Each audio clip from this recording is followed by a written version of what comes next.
3 years of silence can feel louder than a lifetime of applause. And for Dean Martin, those 3 years were a slow, aching disappearance from a world he once ruled. No interviews, no songs, no stages, no smiles. His son was gone, his voice felt buried with him, and the Rat Pack, once invincible, had scattered like dust.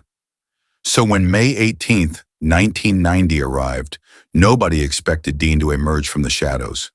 But he did, not for fame, not for the cameras, not for nostalgia, but for one last act of loyalty.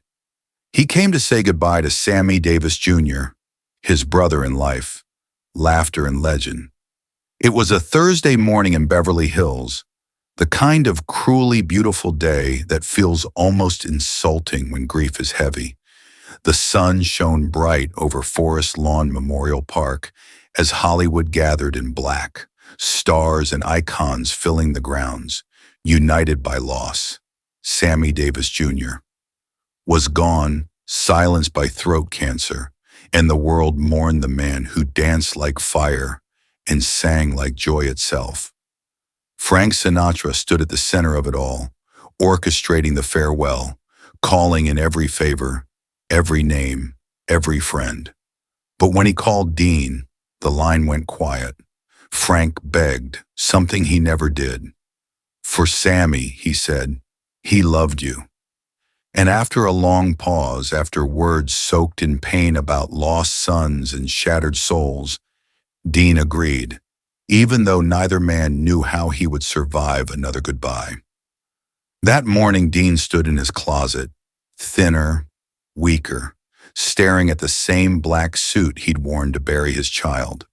The king of cool trembled as he dressed, helped by a housekeeper who barely recognized the man he used to be. When his car arrived at Forest Lawn, cameras exploded, reporters shouted, but Dean moved like a ghost, held upright by a bodyguard, pausing only once to whisper, "How do you think I'm feeling?"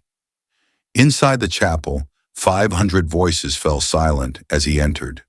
Whispers spread, shock lingered. Dean slipped into the back row, hiding from the casket, from memory, from himself. Frank saw him and nodded, a lifetime of brotherhood passing between them without words.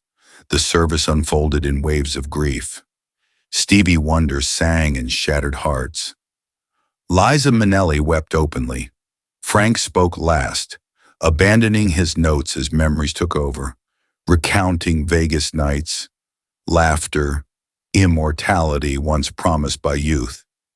And then Frank broke, sobbing in front of everyone, admitting the Rat Pack was gone, admitting he didn't know how much pretending he had left. All eyes turned to Dean, still frozen, gripping the pew, drowning quietly. Memories flooded him, backstage laughter, Sammy's grin, promises of forever. But forever ended. When it was time for the burial, Dean couldn't move until Frank came for him, guiding him like a wounded brother toward the grave. The casket descended under a sky that refused to grieve, birds singing, life continuing without permission. Dean stepped forward, stood at the edge, and finally spoke. His voice, barely there, cracked open years of silence. He spoke of broken promises, of being half a man, of losing his right arm after losing his heart. And then the mask fell. Dean Martin collapsed into grief, not to the ground but into something far worse, sobbing with a rawness no audience had ever seen. Frank held him as the king of cool unraveled, a man stripped bare by loss. The photographs captured the moment, but not the sound, not the shaking, not the truth. Dean never recovered from that day. He lived 5 more years, quieter, lonelier, already gone in spirit. When he died on Christmas Day in 1995, those closest to him knew the cause wasn't just medical, it was heartbreak. And when Frank's words were read at Dean's funeral, they carried the final truth, that the coolest man in the room was also the most human. On that bright morning in May, when Dean Martin finally cried, he gave the world something rare and lasting. He reminded us that strength can break, legends can grieve, and sometimes the bravest thing a king can do is let himself fall apart. After that morning, after the cameras were gone and the crowds had scattered, something inside Dean Martin never came back together again. And those who knew him best could see it immediately, even if the public could not. He returned home not as a man who had survived grief, but as someone who had finally been overtaken by it, as if the last wall he had built around his heart had collapsed at the graveside. The phone rang less and less because Dean stopped answering it. Invitations went unopened.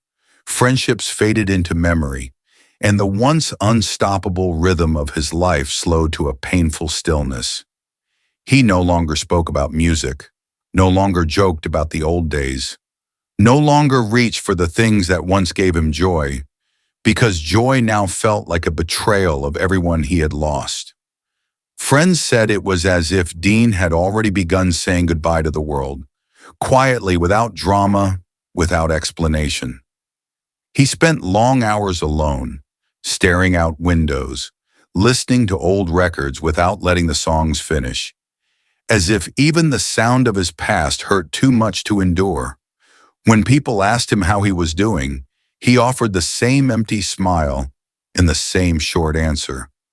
"I'm fine," a phrase that carried none of the truth behind it. Inside, he was still standing at that grave, still reaching into the earth, still begging his brother not to leave him there alone. The man who once made millions laugh had no laughter left for himself, only endurance. In the years that followed, his health weakened, his body echoing the exhaustion his spirit had known for nearly a decade.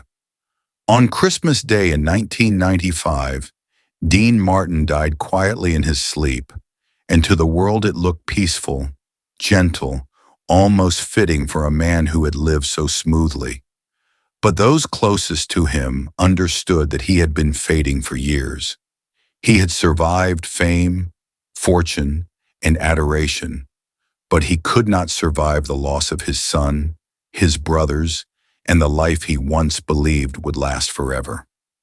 When Frank Sinatra died 3 years later, the final chapter of the Rat Pack closed, leaving behind stories, songs, and legends, but also a deeper truth that still lingers. Behind the tuxedos, the martinis, and the effortless cool were men who loved deeply and suffered quietly. Dean Martin's final gift was not another song or performance, but a moment of honesty that shattered the myth of invincibility. He showed the world that grief does not care who you are, that strength can weep, and that even the coolest man in the room can be brought to his knees by love. And in doing so, he made vulnerability not a weakness, but a legacy. After that day, something in Dean Martin never found its way back into place, as if the last thread holding him to the world had been gently but permanently cut. And those who knew him said he moved through the years that followed like a man already halfway gone, answering fewer calls, closing more doors, choosing silence over conversation because silence hurt less than remembering. And every so often someone would mention Sammy's name, and Dean's eyes would drift away, not in anger, but in surrender, as though grief had finally taught him there were losses you don't fight, you simply carry. And in quiet moments he would sit alone, staring at nothing, hearing laughter that no longer existed, voices that once filled rooms now echoing only in memory. And the world mistook his absence for mystery, when in truth it was exhaustion, the kind that comes from loving too deeply and losing too much. And when he passed away years later on a peaceful December morning, many said it was age. Others said it was illness. But those who understood knew better, because some hearts break slowly, piece by piece, long before they stop beating, And Dean Martin's heart had begun to fade the day his son died and surrendered the day he said goodbye to Sammy, leaving behind not just songs and films, but a quiet lesson written in grief, that even legends are human, and sometimes surviving loss is harder than facing death itself.